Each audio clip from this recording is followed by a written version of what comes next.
The movie Amadeus is set in 18th century Vienna, and it contrasts two composers.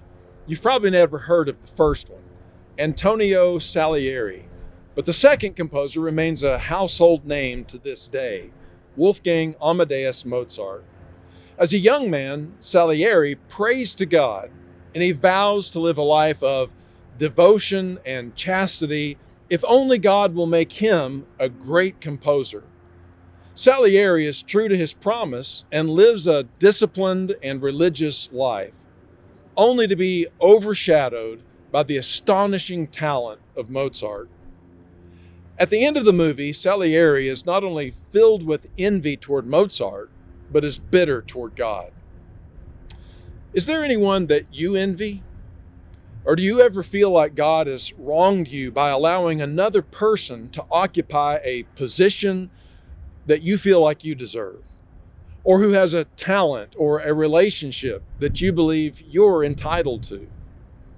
I think it's easy for us to fall into this trap, and it begins by assuming that God is bound to honor the deals that we make with Him.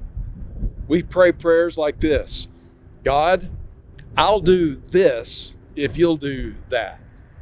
Now, the problem with this kind of prayer is that it makes God into a mere means to an end. We're in effect saying that God is worth serving, but only to the extent that He gives us the things or the fame or the relationships that we want. Just think about it.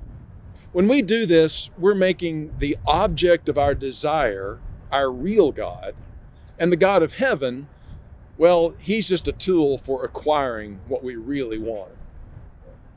God doesn't promise us earthly wealth or honor or even health. He offers us Himself. And when we desire Him above all things, and we seek Him with all our hearts, we will find Him. And this is what it means to ask and to seek and to knock. Not that we'll finally prevail upon God to give us whatever thing we wanted, but that He will give us His very self, His love, His grace, His peace and joy. And when we have that, we'll be content with whatever state we are in. Here's how the psalmist put it: "Whom have I in heaven but you? And the earth has nothing I desire beside you. My flesh and my heart may fail, but God is the strength of my heart and my portion forever."